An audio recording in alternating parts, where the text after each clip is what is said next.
I've started keeping my phone on silent, like you now, because I just don't want to be bothered by people. Life's easier that way. Sometimes. If they need to get hold of me, they can message me or email me or something. Phone calls, what a pain in the neck. The trouble is that they only seem to come in at the time when I just can't answer the phone anyway. It's just exactly.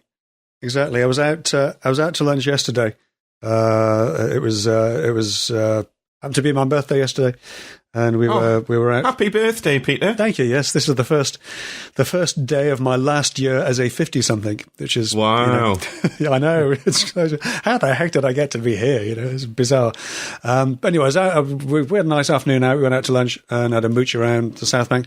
And there's a guy who I've done work for, and he keeps phoning me. And he keeps phoning me. And, oh yeah, sorry. Then after 4 or 5 phone calls, just go straight to voicemail. Oh, sorry, I didn't realise it was a bank holiday. Well, I'm not going to answer the phone call anyway. And it's some stupid little thing that he wants me to deal with. And I mean, it's important to him, but it really isn't to me.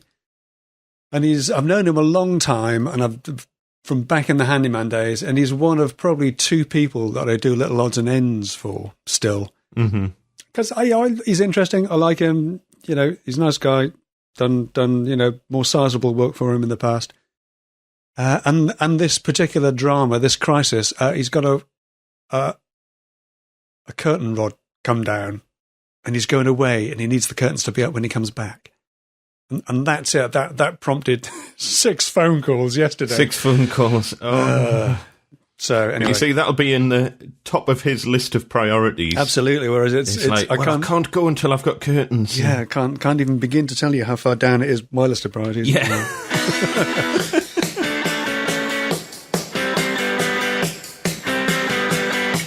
Welcome back to the Measuring Up podcast, the UK's first and possibly favourite commercial joinery podcast. I'm Andy MacLellan, and I run a cabinet making business up in Newcastle upon Tyne. And I'm Peter Millard, and as well as running a virtual 10-minute workshop in YouTube land, I also run a ridiculously small and far from perfectly formed carpentry and cabinet making workshop in the garden spot of West London. Every couple of weeks or so we get together in our internet cafe to talk about the topics of the day, whatever takes our fancy, or whatever's been suggested by you, our fantastic listeners.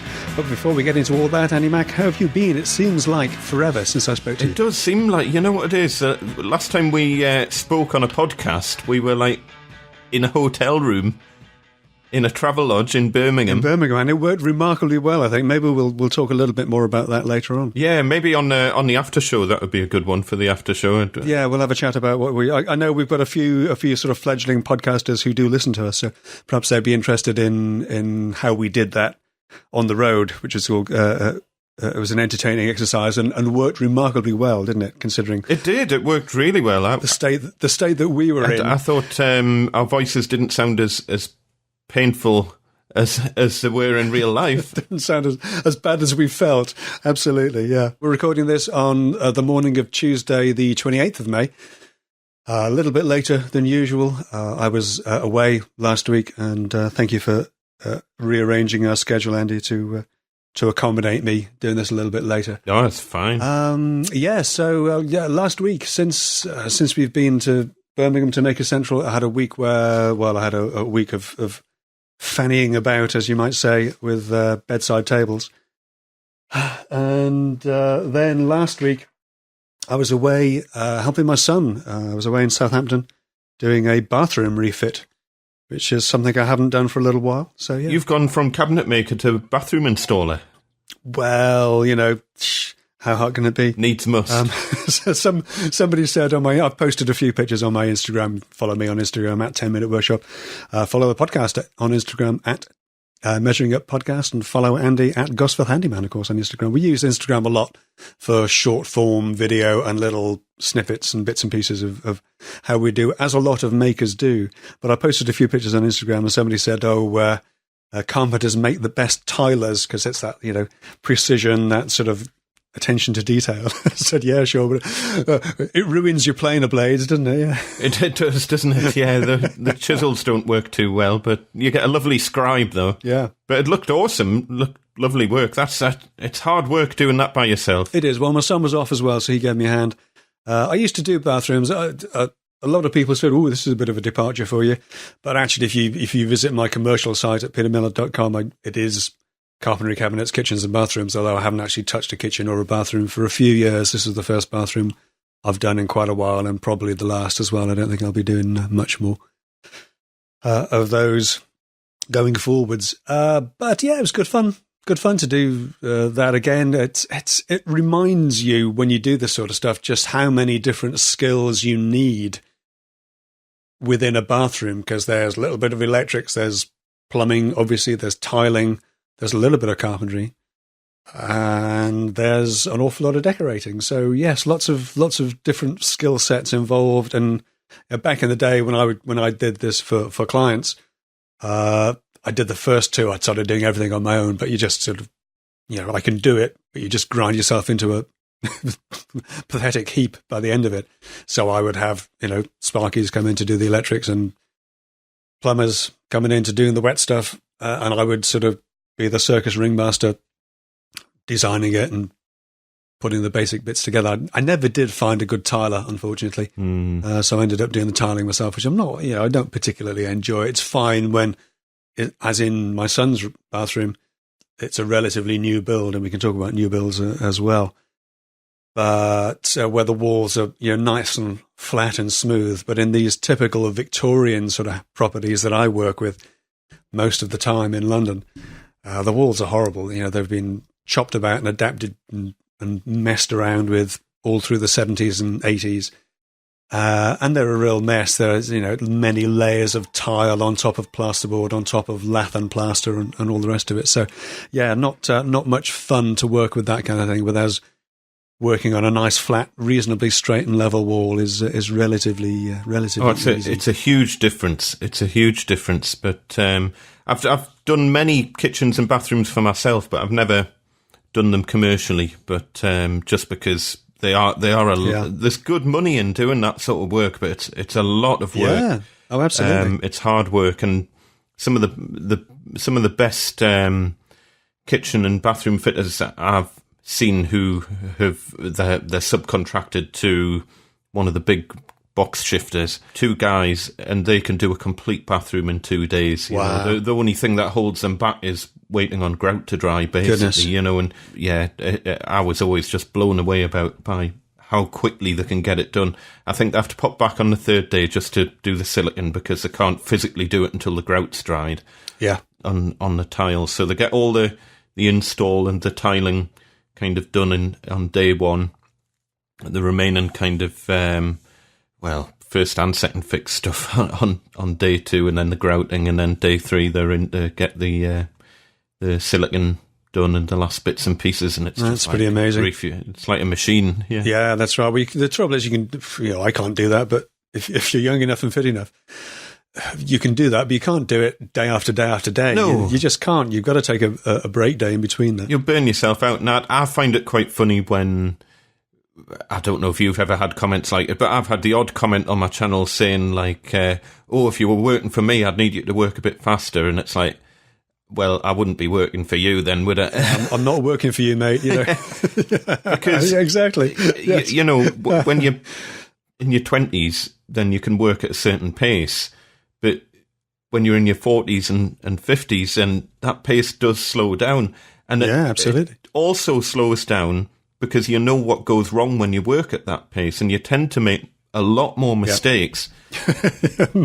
Mostly our bodies, that's right. Yeah, and there's no way, I work at a pace that I would say is the fastest I can work while doing a good job and not injuring myself. Yeah. And there are plenty of people who I've seen will work a lot faster, but they're also taking a lot more risks, and there's things will go wrong when you're working that kind of speed, But yeah, if you can get away with it, great. But it's like that triangle of speed, quality, and health and safety. Yeah. Well, and cost as well. But you can't have speed and quality and also stay safe. Yep. You can't have quality and stay safe and do it quickly. You know, that something's got to suffer.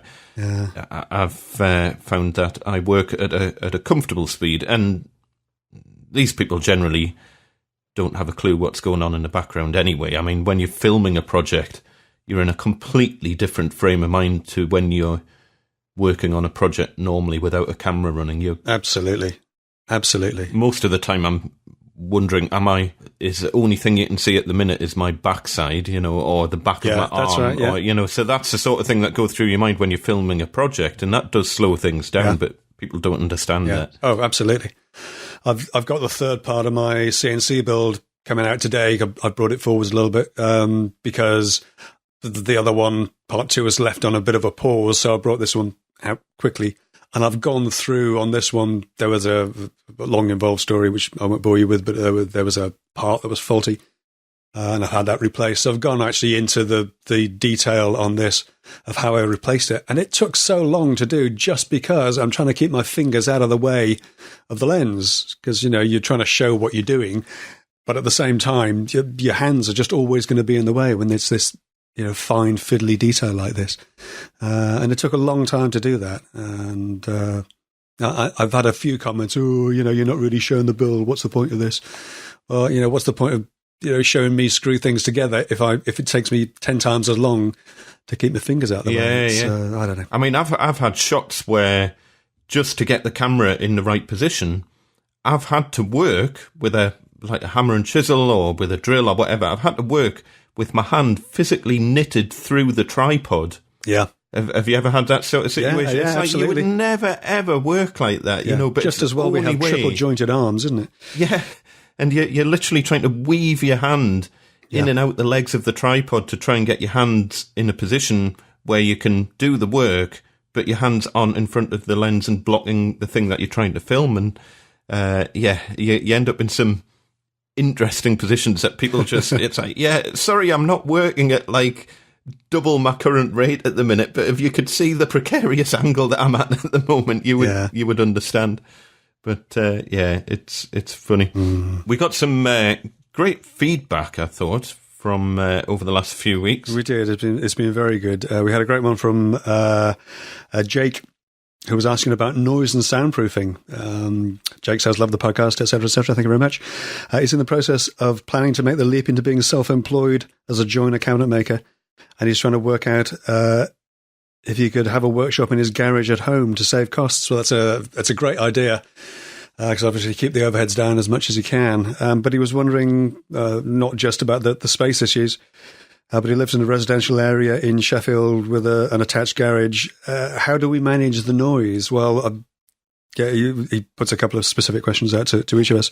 Mine is actually a commercial workspace. So although it's in the middle of a residential area, the commercial space came first.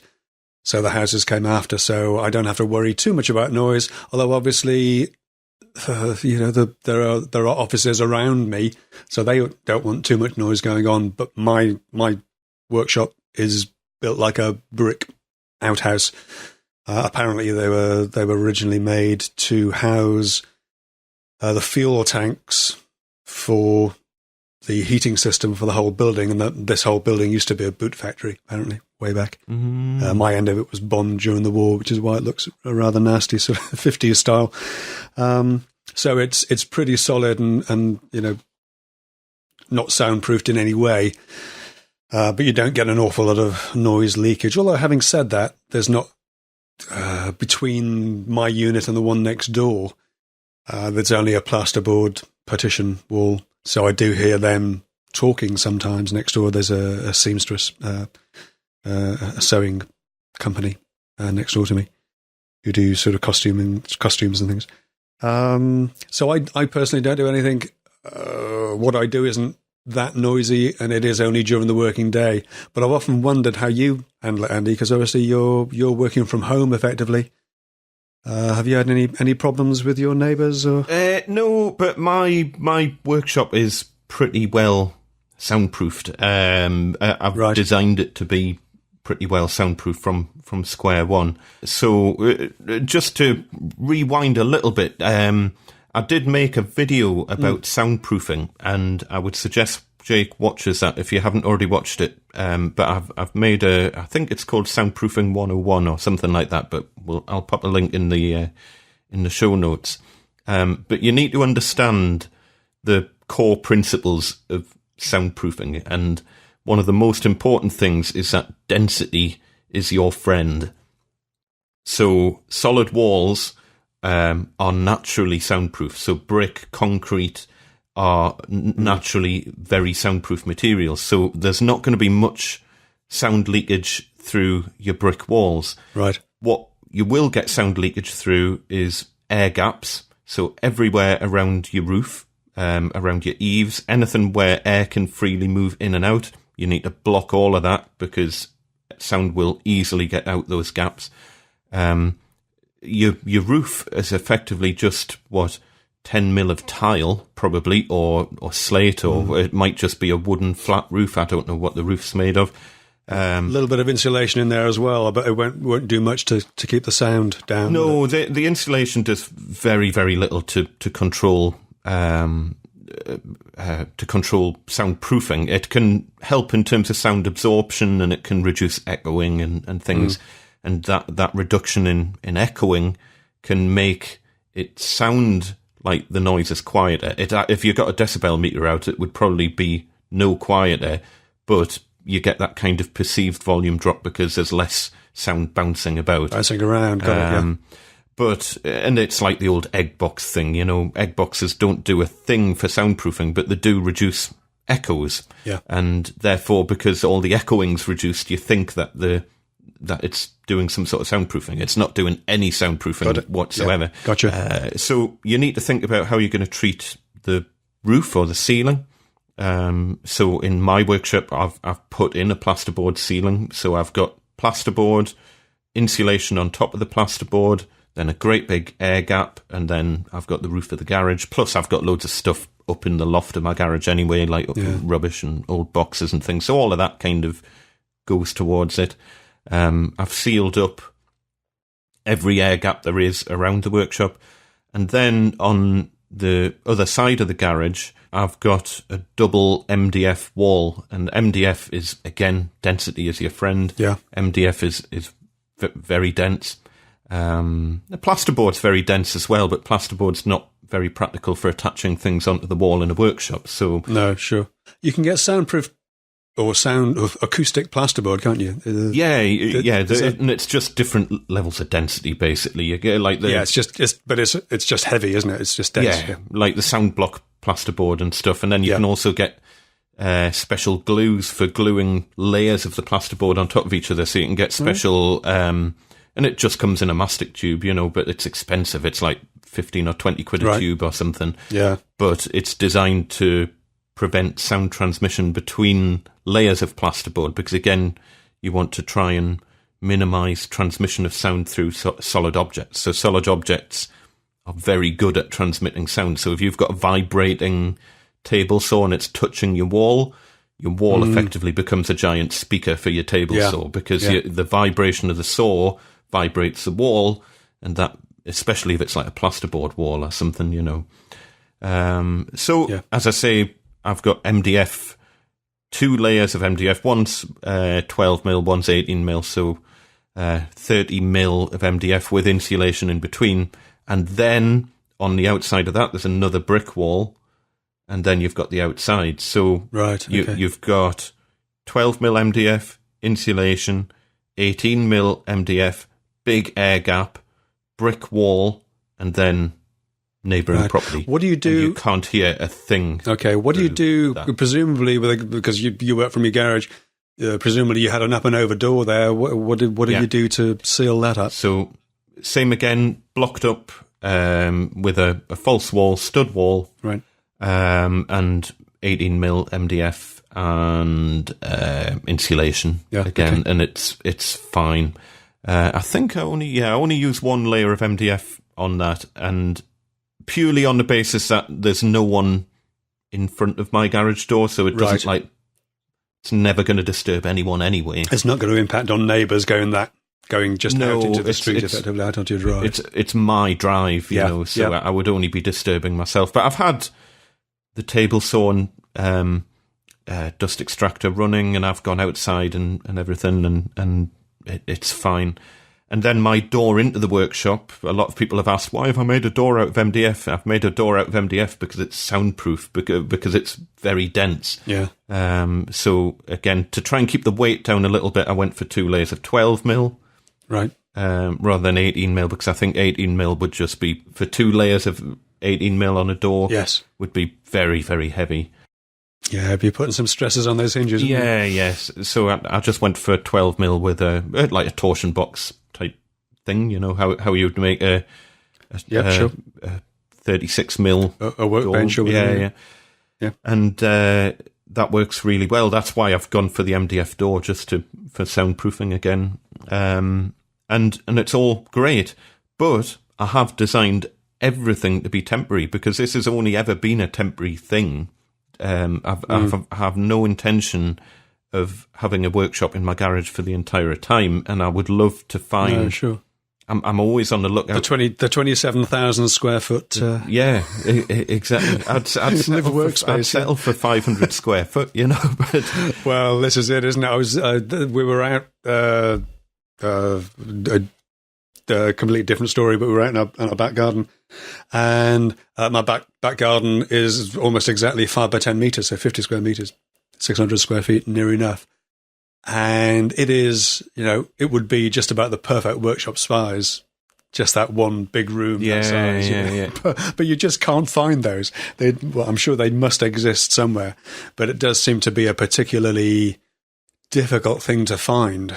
It is, and a workspace of that size. They're either smaller, single garage size, or double garage size, like ours are, 250, 300 square feet, or 8, 9, 1,000 square feet. There doesn't seem to be that in-betweeny size, which is a bit of a shame, really. And it's something that I really think, genuinely, this is it's got to get sorted out at some point, because no joiner can afford, and unless you're running kind of a bigger commercial joinery outfit with staff and you're turning it into a bigger thing, but that's not what we do. But you can't run a one-man band joinery business and have a 40 grand a year workshop, or even a 10 or 20 grand a year workshop. It's like, how much extra work are you going to have to do just to stand still, just to make that extra bit of money that you're going to have to make? Because once you add all the bills and everything else on, you're quickly up to 20 grand of running costs, even for your smallest workshop that you can potentially get for a commercial space. Yeah. And it's and I know of really, really top joiners. I'll not shout them out because I know they're in a slightly precarious position, but one particular, he knows who he is if he listens to the show. He does stunning work, and I was having a chat with him at Maker Central. He does, beautiful, beautiful joinery work, and he's currently in a position where he might be having to shut his whole business down because someone's complained about noise, and the council's now involved, and wow. he's working out of his garage. Is he working from home? Yeah. Yeah, and the stupid thing is that they complained about noise when it was like a sunny day and he happened to be cutting a piece of wood outside to try and make use of the nice weather. And up to that point, they didn't even know he had a workshop in his garage. Yeah, and the irony, of course, is that as a commercial carpenter, joiner, cabinet maker, whatever, you're only ever going to be working during the working day. Exactly. You're not typically going to be working weekends, whereas if you're a hobby woodworker, you'd be out there every evening and every weekend with your saw out and your router running or your planer or whatever else. So, they're probably a commercial joinery is going to be creating less nuisance noise than a hobby or a DIY weekend warrior. Definitely. And then and that is another important point for Jake, is that I only generally ever use the workshop 9 to 5 Monday to Friday. I'm very, very, there's been the odd occasion where a job's overrun and I've been in there till 1 o'clock in the morning, but I've been very careful about what tools I've been using and just been very cautious that I'm not disturbing anyone, and because all it takes is a phone call to the council and the council to get involved, and for them to start kicking off, and suddenly it's bye-bye business, and it's really frustrating, and something's got to be done about this. I don't understand why it's so hard to just build a house on a plot of land and have a workshop on it. And we're going to lose all small trades if we're not careful here, because there's certain businesses where you've just got to have a look. You've got to have space. You can't work out the back of your van, or the back of your truck if you're doing the kind of work that we do. I suppose you can. I know some guys do. We mentioned this before, but to get the sort of level of finish and attention to detail that we do takes space. And if you rewind, and I was just chatting to my wife about this the other day, if you rewind maybe, I don't know, 200 or 300 years, not that long in the scheme of things, okay? Yeah. You would have had, there's a house with a blacksmith on it. There's another house. There's a house with a carpenter in it. Yep. There's another house. And, everything would have been intermingled, and everyone would have known each other, and it would have all been... Absolutely. There are houses... I live in a Victorian sort of 1860s, maybe early 1870s property, and all the houses around here are of a similar sort of age. And there are houses amongst the terraces that have what were workshops within them. They have, big double doors, like garage doors, but they go through the terrace into a yard at the back. And they would have had, as you say, a blacksmith or a, cobbler or a carpenter. Some other sort of small industry would be in amongst all the houses. And I don't know, maybe they did disturb their neighbours, or maybe they kept it to the working day. Or maybe their neighbours understood that they weren't going to get any metal gates for their front drive if they didn't just put up with a bit of noise through the day that didn't actually cause any problems, And I'm not suggesting that like every second on a house on a street should have a active workshop in it, but as I say, I don't understand why they can't just open up plots of land where you could just build a property with a workshop at the end of the garden, or it's coming back to this whole problem of deeds of new houses now are so restrictive in terms of what you can do with them. We're going to end up in a situation where there are no small trades anymore, because you're not allowed to park a van on your drive. You're not allowed to use your property for any form of commercial use. You're not allowed to use your garage for anything other than storing a pigeon. Livestock. Ooh, I'm not sure about that. So it's difficult. Yeah, it's very difficult. And as you say, unless things change, planning permission as well. Planning is a bit of a nightmare. I've got a bit of a story about that too. Do you want to carry on with some more feedback, or do you want to get into your new build? You've had a fun video out on that'll YouTube. Be quite a big one. So we'll maybe come back to that. But there's nothing else on the workshop thing, is there? So we're saying, does noise escape? Not much, but I have done a lot of work in my garage to make sure that noise doesn't escape. So I've done nothing in mine other than get a solidly brick-built structure with very little opportunity for noise to escape. So yeah. And he's saying as well that it's an attached garage. Again, attached garages, it depends what's on the other side, but if it's someone's house on the other side of the garage, you just need to have very understanding neighbours, because you don't want to end up at a point where you do all this work and then you're told you can't use it, So you just do your homework and just work out how much noise is going to get through to adjoining properties, and is it going to be right onto someone's garden or and do let us know how you get on, Jake. Let us know what you decide, because that'd be very interesting indeed. We've got a fantastic note from Jay, and Jay says that he's a US Marine stationed in Japan who's retiring in the summer, and he's registered to attend the Chippendale International School of Furniture outside Edinburgh. And he was wondering what our thoughts are on private colleges versus your traditional trade routes. And I think, personally, those sort of routes are fantastic. It's expensive, I think. I can't remember the exact costs off the top of my head, but I'm sure you're into kind of 5-figure territory. Wow. Yeah, I would from the people I've spoken to, the quality of the education you get from those sort of private schools is just on a different level, totally different league to anything that you would get in a normal college, learning how to build stud walls and stuff like that. But then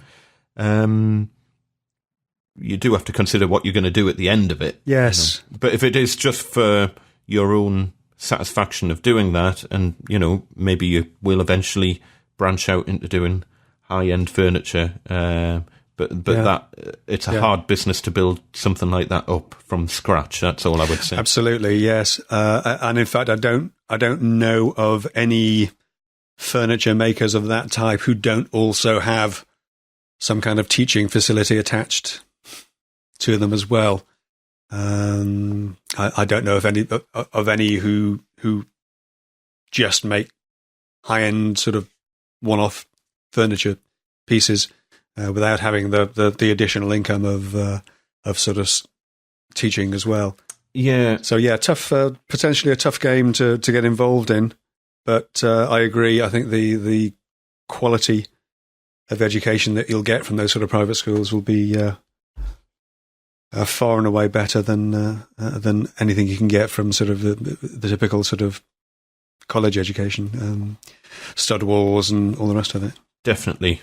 We had a nice email from Matthew, who's starting a small YouTube channel. He says he's filmed a couple of little pieces and he's got the podcast running in the background, and asked if we would be happy for that to happen as a rights issue.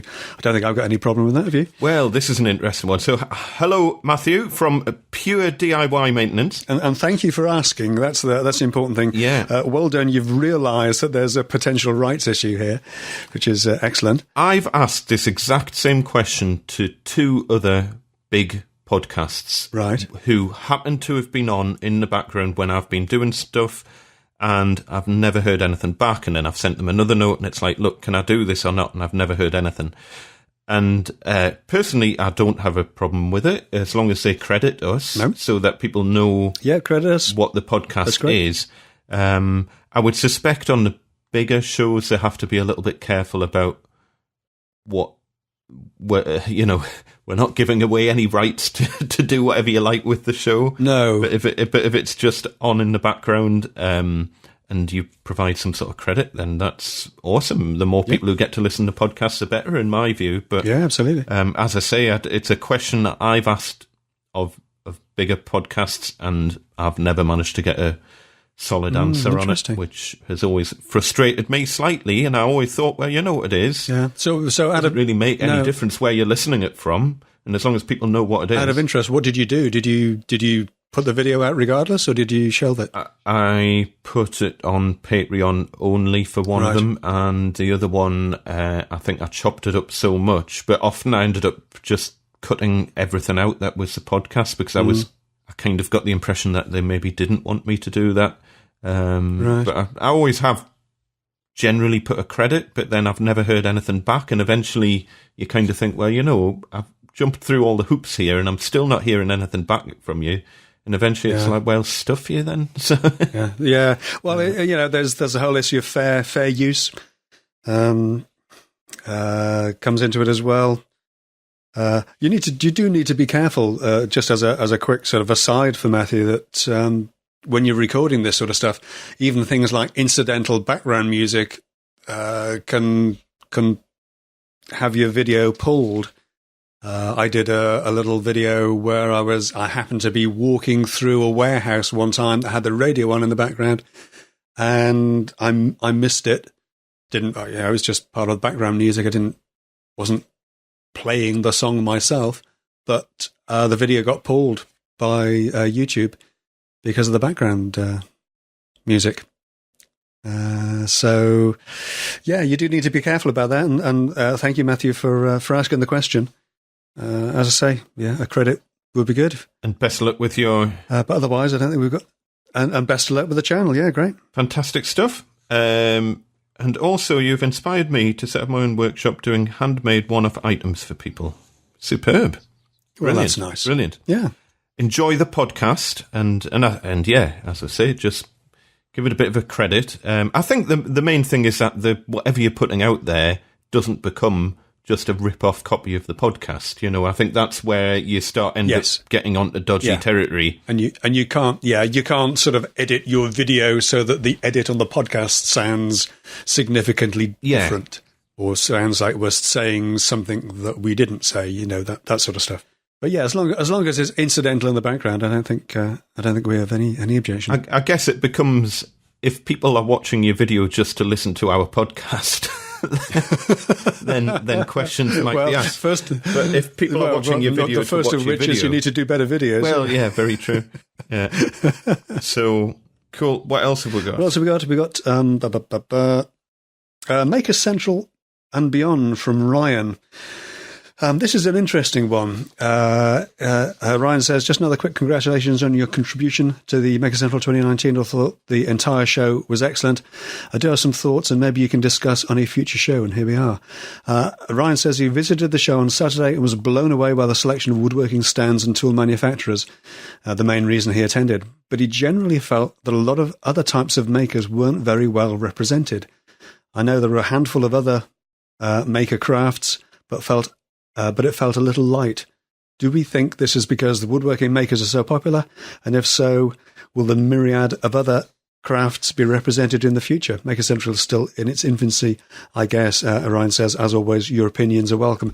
This comes at a really interesting time because I know you're not a Facebook user and I'm not really, but I am. I look in on one Facebook group in particular.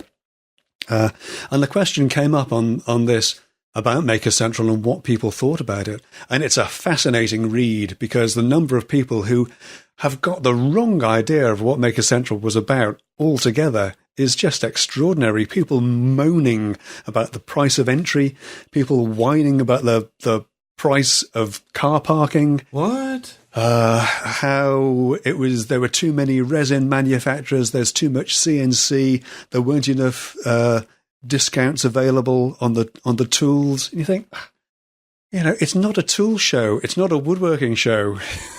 It's not a YouTube show, although there are lots of YouTubers there. It's more about people than things. And yet there were tool manufacturers there. All the usual suspects are there. There were Triton and Axminster and Hikoki and a few others that I'm not going to name. And my apologies if you were there and spent a large, expensive stand and I've missed you out. I know on the Triton stand in particular, they had to get more stock in for the Sunday because they sold out of some things on the Saturday. And they said that they'd never had that before at any kind of typical tool show that they've been to before. So it is interesting, people's opinion of it. I know you were there last year. I wasn't. I think there were a lot of wood turning things going on last year. This year, there did seem to be quite a few resin stands, and there were quite a few CNC, related stuff. Well, one of the major sponsors is Vectric, which, arguably does some of the better CNC software for these machines. So fairly obviously, there's going to be a bit of support from CNC makers to that as well. But I guess they can only get the stands that they get. They can only get the stands that people apply to take space. I'm not sure what more they can do really, other than I don't know. There were some people on this Facebook thread who said that they'd never heard of it. They only found out about it the week before. I mean, where have you been? But then, to be fair, it is really a YouTube-orientated thing, and if you live your life outside YouTube, you probably wouldn't have heard of it. I suppose so. But it doesn't excuse just not doing the most basic bit of homework and just looking on the Maker Central website, which instantly tells you what the show is about. It's pretty obvious from square one, even if you've not heard of Colin Furze and Bob Claggett and Jimmy DeResta, even if you've not heard of the big names, it spells out pretty clearly that the show is about a meet-up of makers from around the world, and it's obviously got a very big YouTube theme to it because a lot of the makers that are meeting up have YouTube channels, and at no point does Maker Central advertise itself as being a trade show, as far as I'm aware. I would never think of Maker Central as being a trade show. So it sounds to me that people have just fundamentally got the wrong end of the stick. Yeah. Probably because they've just not bothered to read what's on the website. Possibly. Apparently, a few people made the point in the thread that if you pre-booked, I think that I had to ask because I didn't know what the ticket price was because obviously we had a stand there. The Measuring Up podcast had a stand, and thank you very much everybody who came to visit us. It was fantastic to see you. Indeed. So I actually had to ask what the ticket price was. It was £27 apparently to get in, and parking was £16 at the NEC. Although you could park nearby for, somebody said, £2.50. And if you pre-booked, the prices came down to $22 and $12 for entry and parking, and you could actually park one stop away and take a £2.50 return train ticket to the NEC if that's what you wanted to do. You could park for free and get the train there for the final leg. It's not a huge... but what would you pay to see a girly pop band at an arena gig for a couple of hours? Do you know what I mean? Yeah, absolutely. And I guess the argument is, well, it's not a girly pop band. There were a couple of people who said, oh, well, the motorbike show at the NEC is only sort of £12 or something. Well, the motorbike show gets 100,000 visitors. I think Maker Central, first of all, it's only the second year it's been on, so it's still, as Ryan says, it's in its infancy. But also, I think Maker Central tweeted that they had 9,000 people through the doors, which isn't very big. It's not very many. 9,000 people at 20 quid a head. It's not good. It's not. Yeah, I thought it was more. I'd heard more than that, but yeah, I then saw that on one of the videos. I can't remember where they mentioned the 9,000. It was like, I'm sure someone mentioned 16,000 or something just on a Saturday, but maybe that was just estimates or something. But either way, it is a very niche thing. So if you want to put on a niche event, which still has to cater for a lot of people, then it is going to cost quite a lot of money to put something like that on. But then, I mean, the motorcycle show, I know people who used to exhibit at that, and most of the companies are shutting down and going bust, so I wouldn't hold my breath that that's going to be around for much longer. But I don't know. I think there's always going to be an element of people who just grumble for the sake of grumbling, and I thought it was an amazing event. I would have happily paid to go to an event like that. Yeah. Well, because there's nothing else quite like it. No, exactly. You know, it's because it's not a tool show, because it's not a woodworking show, because there's a boat there, there was a guys hammering metal on an anvil, there were a whole host of other things to see and do. I suppose you could, but I suppose if you did go thinking it was a woodworking show or thinking it was a trade show or a tool show, then you might come away being disappointed by it. But yeah. As you say, a couple of minutes initial research, looking at the website, should have put paid to any ideas you might have that it's that kind of thing. I think before spending best part of 50 quid on tickets and parking, I would have done some basic research of what the show was about. The fundamentals of, But, coming back to what Ryan was saying, we don't know that it's ever going to be on again. You know, at the moment, we've not heard anything about it. It was only ever, from my understanding, it was only ever supposed to be a one-off thing last year. And then Nick had his arm twisted to run it again this year, which was supposed to be kind of the last ever.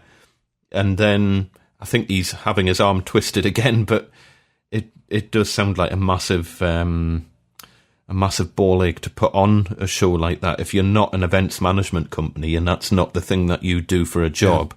Trying to organise a show like that it must just take a colossal amount of time and organisation. I'd be surprised if they make any money out of it at all, just by the time they've paid all their staff and all that sort of thing. So so at the moment we don't know if it's going to be on again. However, if it is, I'll be there. Definitely. I think it's quite representative of the YouTube algorithm. Because if you imagine when Maker Central started, it was all started via Nick and his wood turning channel. Yeah, Nick Zametti, this is. And he uses resin a lot on his channel. Yeah. So everything he does is kind of wood, resin, wood turning. You can kind of see how if you extrapolate out from that, these are going to be the channels who watch his channel, and they're all interlinked with like Jimmy DeResta and I Like to Make Stuff, and then that kind of interlinks with a lot of the podcasts. And if you imagine how everything branches out, there aren't like metalworking stuff just doesn't get shown to me as part of the YouTube algorithm. Do you know what I mean? Yeah, okay. So I would guess that's why there's not much from other makers, because the way that the message of everyone attending kind of spreads around YouTube. Yeah.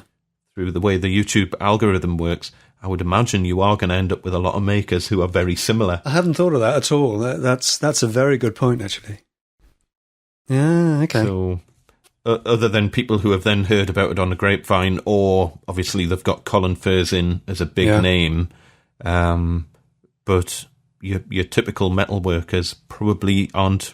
Yeah. They might not even know about it. Maybe. I don't know. That's my guess, anyway. So, what else have we got? We had one more message from Nigel, who says, "Hi guys, great to meet up with you at the Maker Central. Thank you very much. Quick question: in your MU poddy, interesting, you talk about branding irons.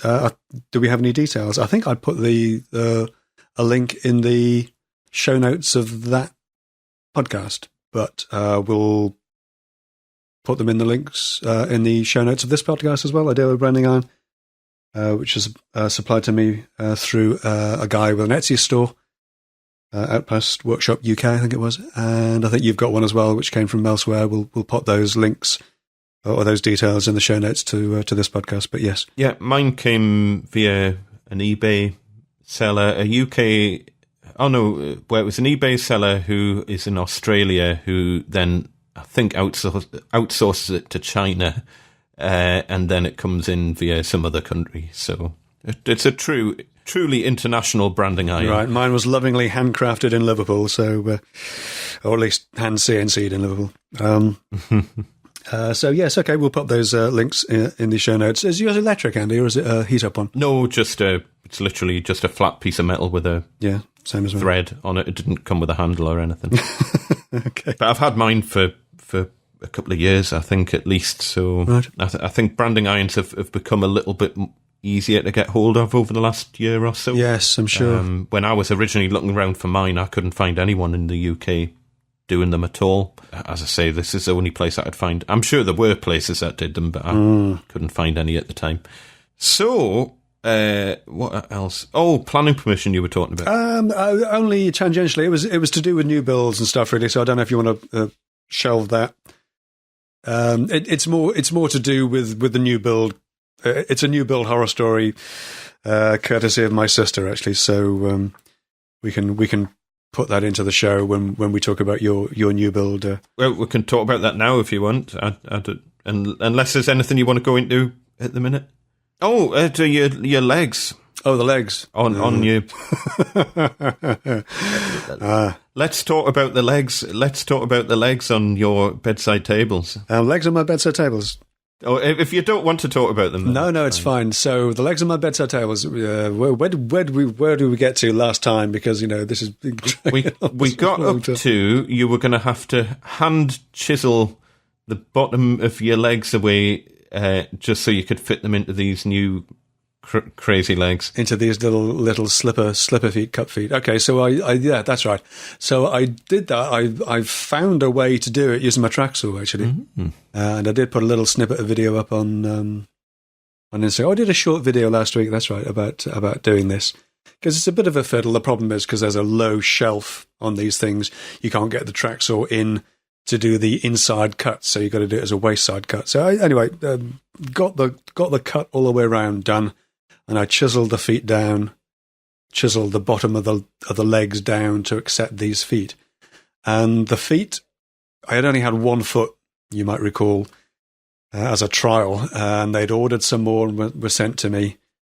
And again, this is, if you've followed the story, I've had a bit of a ruck with the interior designers, and there's more to come on this as well, actually. The design associate, the young woman that I deal with, I swapped a few emails with her, and I said, I figured out what I was doing with the feet, and I got the feet sort of, shaped down, the bottom of the leg shaped down to accept this shaped caster. And I shot her a quick email to say, by the way, I've done these. Whenever you get the feet to me, I'll get them sorted for you. This was Wednesday of last week. So week before last. So before I went away, I was going away on the Friday down to Southampton to do my son's bathroom. And, oh, that's wonderful. You're amazing. That's fantastic. I'll get those feet organised now. Sends me another email, DPD, next day delivery, fantastic. You can track these things. I thought, okay, that's okay. As long as they arrive at a reasonable time and get these fitted and get them, get rid of them early Friday morning. All through Thursday, the DPD delivery was showing up as we haven't received your package yet. So we followed it up. And, oh no, they're coming out for delivery tomorrow. Well, okay, let's reassess. I ship the bedside tables off to be sprayed because they're going to have their colour changed. They know that I haven't got time to do this, so they go off. Really sorry about this. Okay, fine, no problem. As it happens, I'm not actually going on the Friday. I decided to go on the Saturday. All day Friday, nothing at all from this delivery. Saturday morning rolls around. I leave because I got stuff to do. Whilst I'm away in Southampton, I get a note to say that they've been signed for on Monday. So this was last Monday. But I've got no idea who signed for them. Right. They've arrived here somewhere, and I've got no idea who's got them. I've got to go and have a dig around to try and find out. To your home address or to the workshop? No, to the workshop address. Somebody somewhere in the workshop building has signed for them. Somebody called Nick. I've got no idea who that is. Oh, Lord. So I've got to try and track these damn things down. In the meantime, I presume they've been painted and will be on their way back to me at some point, possibly today or tomorrow, to have their feet fitted. And presumably you've had to base it just on the one sample foot. Just on the 1 foot, so I may need to tweak them a little bit, get the rasp out and alter them slightly. Joy. Joy. And you ended up having to put a taper on the bottom of every MDF. Yeah, it's a tapered. It's a classic sort of straight-sided. Thankfully, the others were flared. They would have been a pain in the neck to fit. But straight-sided, so tapering down from about 30 mil at the top, it turns out, down to about 22 at the bottom. So it's quite a steep taper in a fairly short space. So yes, bit of a what's name to do that. I think there'll be a little bit of a glue applied in there as well as a couple of screws to get these fitted. But the weird thing is, I had this bit of a disagreement. I got a very formal email from the big boss designer after I'd, it wasn't an expletive rich email that I sent. All I said was, "Oh wow, seriously," when they said they wanted to do a colour change. Anyway, they got this. Well, if that's I was shocked by your tone. I'll make sure you don't do any more work for this client again.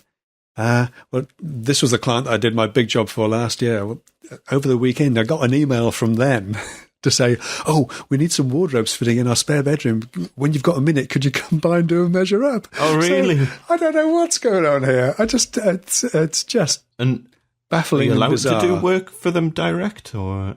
Well, that's the question, isn't it? Yeah, I guess designer or through the designers. Yeah, I don't know. I don't know, man. I don't know where I'm coming to go. And to cap it all, this is the other thing. I've got another little couple of side tables to do in the similar sort of style, but without the drawer, but 36mm section all around. The designer that I work for, the design associate, said, We've got into this thing where I bill a 50% deposit for them, and then 50% on completion. And she said, for this one, bill us the whole amount, because this client's a bit slow to pay. And blow me, while I was away, I got an email from her to say, we've paid this one, by the way. So they paid in advance for the next two tables. Wow. I just...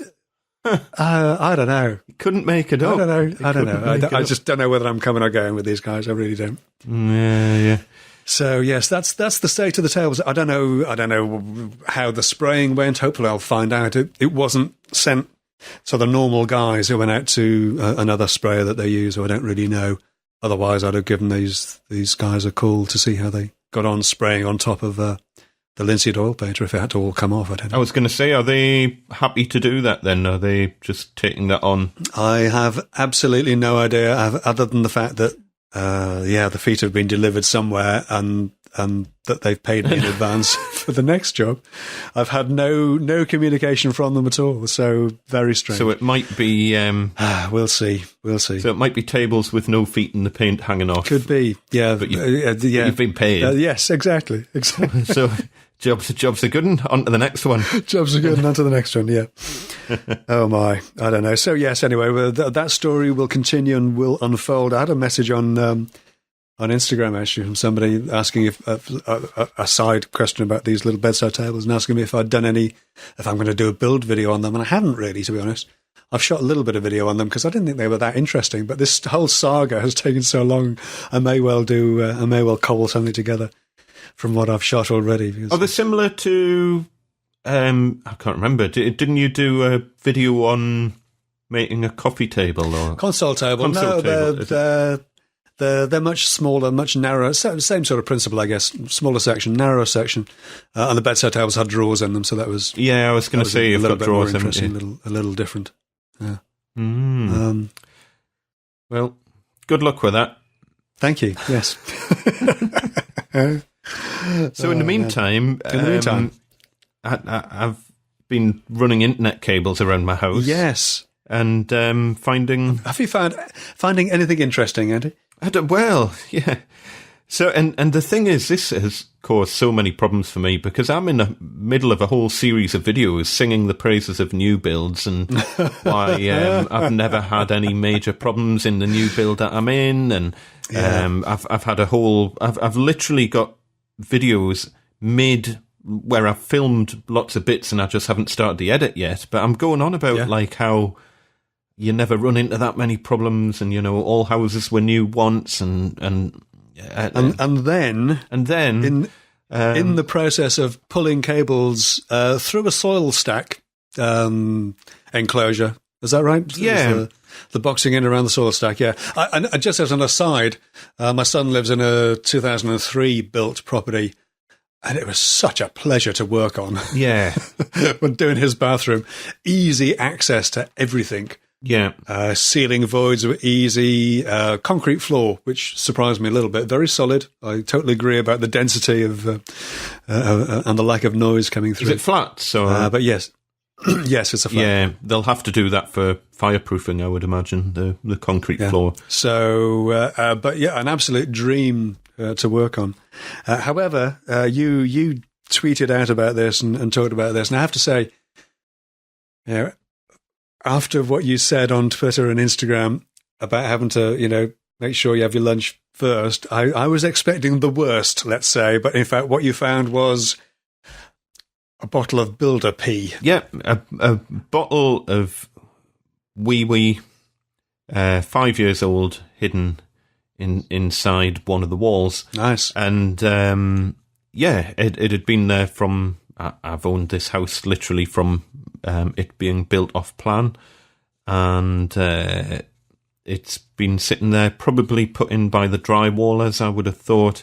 A full 1 litre bottle of urine hidden inside a cavity where the soil stack runs, and that would have been there forever if if I hadn't been doing this work. It was in such a position where even if you were doing remedial work on the bathroom and ripped the bathroom out, you probably still wouldn't have cut this bit of plasterboard out. You wouldn't have cut that bit of pipe out. And it was only because I was running a cable down this gap that I had to cut that bit of plasterboard out. And the thing is, everything was very neat under the bath. You often find in new builds, depending on who's built it, a lot of rubbish hidden in all these little areas.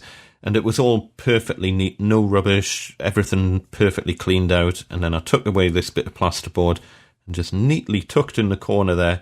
And the thing is, it's a blue bottle, but then once you get it out, you can tell the contents of it are a yellowy, greeny colour. But the blue bottle, when I saw it, at first I thought it was like a bottle of antifreeze or something. The first thing that springs to mind when you see a blue bottle. Yeah. And it was like, what's that? Of course. And then it wasn't until I got it out, and you can see my face just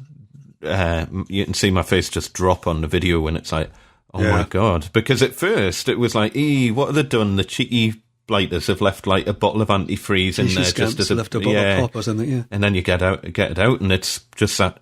And the thing is, I was filming the whole project because I was making a video about how to run cables around a new build, basically, just because I was putting this Ethernet cable in, and it had to go down 3 stories and through the loft and all that. And I thought it would be quite an interesting video just to show people my thought process for trying to find the neatest ducting and stuff that you can run cable through. Of course. And that's what I used to do part of what I used to do for a living for a long time, Yeah, sure. It's quite funny in the comments, is it the odd person, oh, I've got an IT degree and you're doing this wrong. And it's like, yeah, mate, I did this for 16 years professionally, so blow it out your backside. And someone saying, oh, in professional environments, you would never crimp the end of a cable. And it's like, I think you would. Actually, yeah. I mean, to be fair, you wouldn't crimp onto solid core cable, which is a bit of a naughty thing, but that's just because it's for me and I don't care and it'll do the job. Normally you would crimp onto stranded cable. Yeah, exactly. For patch cables. It's crimping onto solid core works fine, but it probably would It'll break over time if you take it in and out a lot. Yeah, but in which case you can crimp it again, can't you? Yeah, I can crimp it again, and it's not moving. It's plugged into the back of my computer and into the back of the router, and it's all properly tested. It's fine. As long as I don't keep unplugging it and plugging it back in, it'll continue to be fine forever. And you could probably argue the fact that solid core cable will probably give you better transmission than stranded cable anyway, because that's why solid core is used for fixed cabling. Anyway, so I was filming the whole project, and literally filmed the moment of finding this bottle hidden in my wall, and it was just like, oh, I mean, my word. What possesses people to do that? I don't know. Well, what are they thinking? Yeah, I don't know. And it's opened up. What kind of puerile schoolboy mentality must they have to do something like that? It's opened up a whole can of worms, because my first thought was, what do I do now? I need to get in touch with the builders. Do all my neighbours have these hidden in the walls? God, yeah. I need to speak to people, but then I thought, well, hold on, I best not talk to anyone until I've spoken to the builders first. Yes. And then I thought, hold on, this could be potentially a really big thing. So I ended up speaking to my solicitors first to see what their view of it was, because if it was potentially a criminal act, then that changes the course of action that I need to take. Of course. So the first thing I did was I got legal advice on it and spoke to my solicitors. My solicitors somewhat surprisingly said that no law has been broken here. And I was like, really? And it's like, well, none that they're aware of, and they're going to continue to look into it.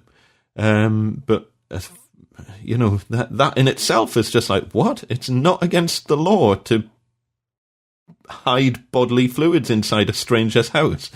Surely, why aren't the laws against that? Anyway, there must be health and safety laws that prevent that. Surely, I mean, it's just apparently. But and then I thought, well, right, I need to put this out on my YouTube, because it's going to be the only way I'm going to find out whether or not this is a common thing or an isolated thing. And sure enough, from the comments, oh my word, not only is it a common thing, but it's been going on for hundreds of years. Yes. People saying that they found turds wrapped in newspaper dated from 1904 and stuff like this, and God, and all sorts of things, and it's like, oh my word, what? So I'm actively pushing at the minute to try and get the builders to be doing more to do something about this, because they're saying, and I spoke to the chief exec of the building company, to the top man. all right. Because I said, I am going to make this public.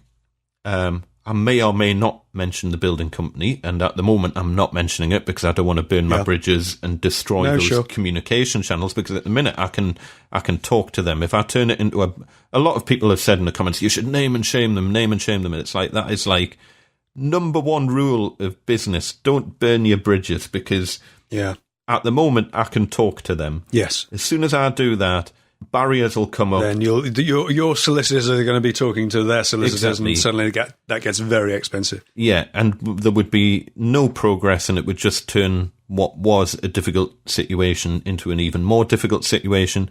At the moment, there's very little I can do, but I could certainly influence them to do something. Yes, and at the moment you've got some sort of dialogue going on, so at least you're in discussions. Yeah, so we'll see what comes of that. But I mean, fundamentally, I don't understand why it's not a criminal act to do something like that. It's just like, what? Sounds bizarre, doesn't it? That's a legal thing to do. And this ties into the general sort of building standards that we have. I know you've tweeted about it, and I've seen on my Twitter thread as well about German and Japanese companies coming into the UK housing market, which hopefully will help drive standards up. Yeah. But I think you said in your video that British building standards are the laughing stock of the world, pretty much. The standard and quality of building that we get is shoddy. It was quite interesting going through the comments, and there was very much a pattern of countries who clearly had the same problems as we do, right? And then countries who were just absolutely, that would never ever happen in where they live. A lot of people from the States saying, you think you've got it bad, you should see what things are like over here. Really? So I get the impression that things are just as bad in the States, if not worse. And then comments from other parts of the world, as I say, just where they were basically saying that's just shocking. You would never, ever, because things are more tightly controlled, and people have more pride in their work. And I do think one of the fundamental problems is lack of ownership in the end product. Yeah. Yes. No, you're building a house, but you're never even getting to see the finished house. It's not like you... Yeah, because you're moving on and doing the next bit of drywalling or whatever else. And I've seen this across, I've seen it in IT. I used to work for a large IT outsourcing company, and it was exactly the same. As soon as it turned from being you're looking after your own IT systems into you're looking after other people's IT systems, and they're not really yours, and then that lack of ownership goes out the window. The lack of pride goes out the window as well, and suddenly it's just turned into doing the bare minimum to get the job done, because it's not your thing. It doesn't benefit you in any way to see the end product. And so I do think that, how do you fix that? Lordy, how do you prevent global outsourcing and subcontracting? Yes. It's a very, very difficult problem to fix. But it is. I mean, just to sort of tangentially to your story, really, and just to show that it's not just in the housing estate type new builds that have problems. My sister has had a house built for them in Cheshire, and not including, we didn't have anything nasty going on, but the money quote from the whole experience has been the personification of everything that's bad about British workmanship. Okay, my sister Barbara and husband Steve have their own business. It's very successful. Steve has multiple sclerosis. He's a wheelchair user. And as a forever home, with a view to the future, basically, they decided to have a house built. They've sort of adapted as Steve's condition has progressed, worsened, regressed. They've adapted the houses that they've had, and they decided to go all in and build one with, Steve's wheelchair access specifically in mind. But they want it, it's a modern build. They want it nice. They acquired the plot, and it's in a lovely position. And this was a proper build. This was $500,000 set aside just for the build. They've got quantity surveyor and a project manager. They're not trying to do this themselves. Because of the work that they've had done on previous houses, they know a good chippy, a good bricky, good electrics, good plumbers. They didn't want to use those individual guys because it was too big a project for them. They've got, had the whole thing designed properly by architects, and the building firm that they chose had done a few high-end home builds, but were mostly in the commercial sector. They build private hospitals and that kind of thing. So, very well regarded, a proper company. You would expect things to go pretty smoothly. It's been 3.5 years, and they still haven't had the building signed off. Haven't had it signed? What? So it hasn't started yet? Oh, no, they've started, but the surveyor refuses to sign it off because there are still too many things wrong. It was just a litany of ridiculous mistakes that were being made by the building firm, by subcontractors. They were using they had, it's in a lovely position, big sort of picture windows imported from Germany or Switzerland, I can't remember where. Big, sliding doors that would open fully so Steve can get his wheelchair out into the garden if he needs to.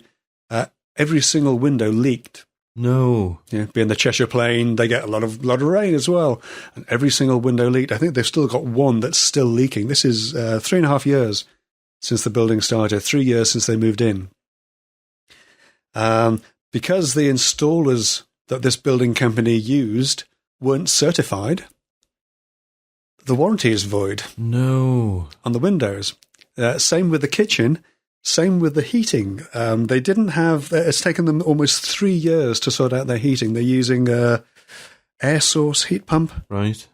They have a big, I think it's Mitsubishi air source heat pump. The Rolls-Royce of heat pumps should be able to heat a home, 4 times the size of what they have. And it's not a small house. But the heating engineer that they used, who apparently is a lovely guy, but had never done one before, and he hasn't run enough pipe in the floor. Now, you think that would be a fairly schoolboy error, but, it's in the floor, it's concreted in, it's under, I think the tiles on the floor are a metre square, each one. Come from Italy. That floor's not coming up again. They've had to spend another £18,000 for a supplementary air source heat pump just to provide them with hot water. And they've had to find the space to make that, to fit that as well. I mean, it's just the whole thing has been a disaster. They've got this really fancy kitchen, but again, the installers they used weren't certified to fit this, whatever German or Swiss kitchen. So a whole host of things just weren't working. They had, when they moved in, they didn't have a working oven for 6 weeks. That's crazy. And the subcontractors blaming other people. It's just a ridiculous situation to be in. One of the other things was they've got, again, because Steve's in a wheelchair, they've made the garden accessible. So there's a long, very gentle ramp so they can get up the garden path to the top of the garden, where there's a nice view, and it's where we scattered my mum's ashes. And there's a seat there, and you can take in the Cheshire countryside. And to do this, to make the path safe, it's a special kind of rubberized, grippy material that they use in a lot of public buildings. Again, they'd never done this before, and it hasn't taken. It keeps crumbling, so he can't, 3.5 years on, he can't get to the end of his garden. Oh, my word. It's just ridiculous. They thought initially, for the price that the build was going to cost, maybe get a Huff House, a kit. Mm-hmm. Similar sort of money. Couldn't get planning permission for it. And, the house is lovely.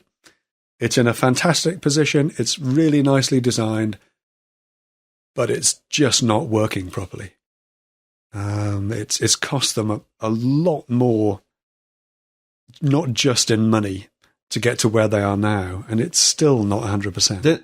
I think between everything that you're saying and what I've run into in the big new build estates, another obvious problem is just lack of skills. It's just lack of people who know how to do the jobs properly. By the sounds of it, as you say, the fact that I don't think many people actually willingly go out wanting to do a bad job. No, I'm sure there are people who just don't care, but I don't think people specifically go out trying to do a bad job, because that's not in anybody's nature. I just don't think that the people who are involved certainly on this project were good enough. It's just the wrong people by the sounds of it. Yeah. And especially if they're not certified to do those particular tasks. If it's for certain products that you have to be certified to install that product, then why could they not find certified people, or were they just... I don't think they considered it. I don't know. Really? Do you think they've just decided to take the chances and go for it? Yeah. But I wish the powers, I wish the people who were in charge of all this sort of stuff would listen to this show, this particular episode. Yeah.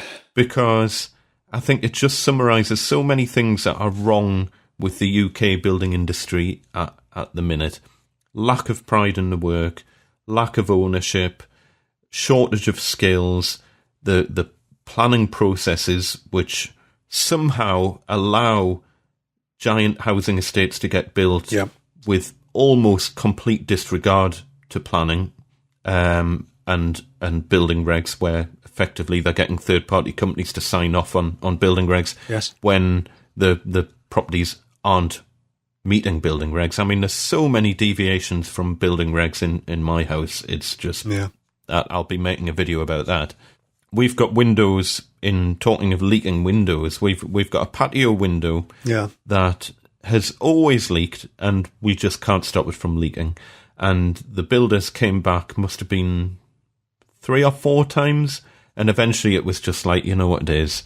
It's literally a drop of water when the rain's really heavy. Yeah. And eventually it just got to the point, I'll just live with it. You know, I don't want you coming back to my house anymore, because you clearly don't know how to fix this problem. Yeah. I've ended up just trying to track where the leak's coming from and just putting a little bit of silicone. That's improved it by 90%.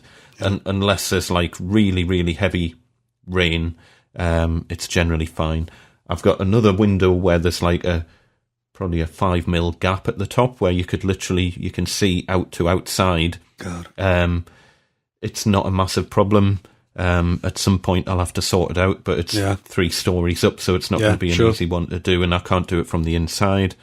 I'll just live with that little bit of extra ventilation in the room, but it's just like, if you think about all, and I've always said, imagine it was a car, like a 300 or a 500,000 pound car, and how perfect that car would be in every single respect, how overly engineered every single component that makes up that car would be.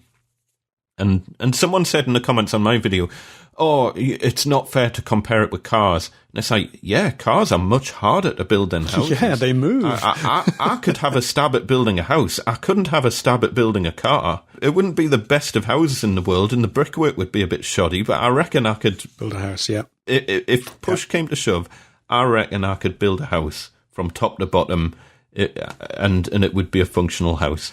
But I couldn't build a car. You know, cars are way more complicated than houses. But I think someone kind of misunderstood, and it's like, oh, well, houses are bigger than cars. And it's like, yeah, there might be... That makes them easier because you can get in. Yeah. It just seems that we're still doing things the way they were done 100, 200 years ago, and nothing really seems to have moved on. Exactly. Yeah. I know, what's his name? Kevin MacLeod on Grand Designs talks about, you know, how the process should be mechanized and automated, and houses should be made in factories, not in a muddy field. And he's been rattling on about this for a while, and he's absolutely right. These huff houses, these kit houses, they're made in a massive factory and you know, trailered in and built in a few days, because there are no wet trades, no plastering, no rendering. It's all, you know, made in a factory as they should be. All the doors are pre-made and pre-fitted. You're absolutely right. We do seem to be still making houses the same way that these houses were built. My house was built in Victorian times, 1860, 1870. And yet, you know, apart from the fact that we're not using lath and plaster anymore, we're screwing plasterboard to metal studs. The principle is still the same. Everything's sort of brought together on site and thrown together on site.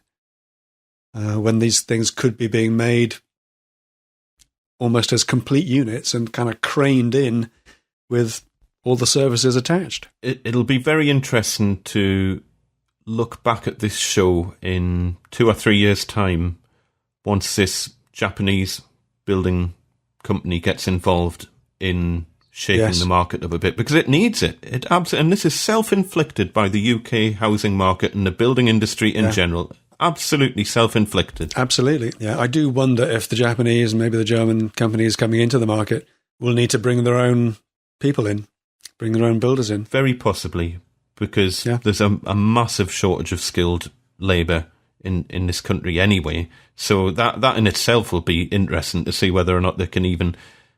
what they say when they put out adverts for jobs and they just don't get anyone. Yeah. So...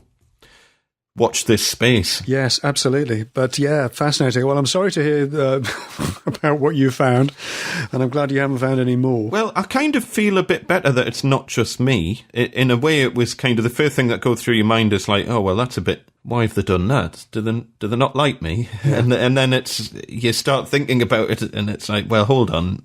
This was put in the walls and built... well before you got involved, yeah. Yeah, I was even involved in the purchase, you know, and then you start thinking, well, have I just been really unlucky, and this is just a one-off thing? That's pretty bad luck. And then you realise, no, it happens everywhere, and it's happened for hundreds of years. Where to go with it? Watch this space. Where to go with it? Well, yeah, absolutely. I'll be fascinated to hear how you do resolve this, if you do resolve this. If you get any joy from the CEO of the other building firm. I'm not holding my breath. No, probably not. But as PR disasters go, it's not the worst, but it's not great, is it? It's not great. And, I mean, they'll just hide behind the fact that it wasn't their staff, it was subcontractors. No, it was a subcontractor. And no laws have been broken. And no laws have been broken. And they did offer a very nominal compensation for my hassle. Oh, did they? But I don't want to be viewed that I don't want them thinking that they've paid me off. No, you're not doing this for money. Yeah, you're doing this for. I've said, look, if you want to do that, fine, but just donate it to charity directly. Don't give it to me. Do it to a charity, which they've done, which is nice. Yeah. And then they sent us like a letter they got back from the charity saying how happy the charity were that they received this money. And it's like, yeah, I bet you didn't tell them why they received the money. But yeah, I'm not going to be paid off as part of it. I want to be able to talk about it, but I don't want to burn my bridges. We'll see where this goes.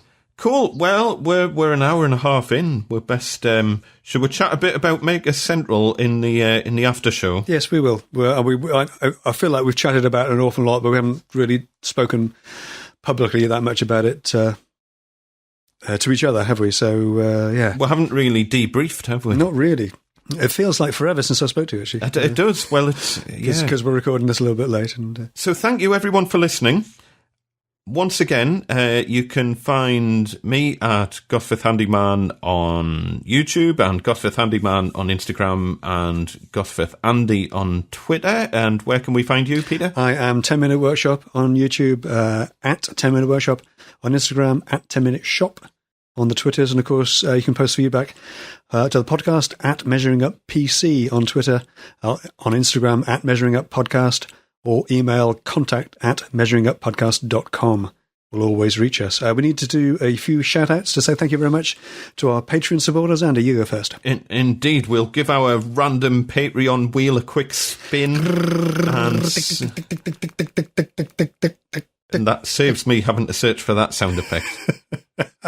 Thank you very much to Owen Bullock, Graham Bailey, Peter Edwards, Paul at Cunningham's Custom Creations, Dominic Kazinchin, Ryan Hunt, James's Man Cave, Michael Stringer, Steve Avery, and Kevin Steer.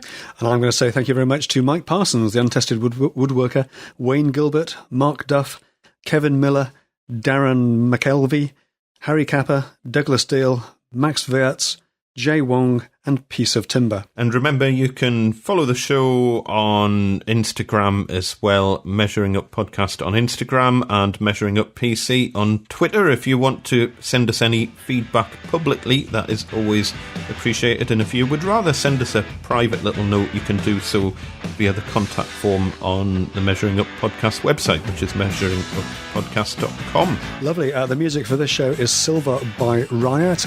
If you have a minute, please rate us on iTunes. Ratings and reviews really help push us up the stack in iTunes, and further up the stack is where we want to be. But I think that's it for this week. Hopefully we'll see you lovely people over on the Patreon after show. But that's it for now. Thanks for listening, and we'll see you next time. See you later on. Bye. Bye.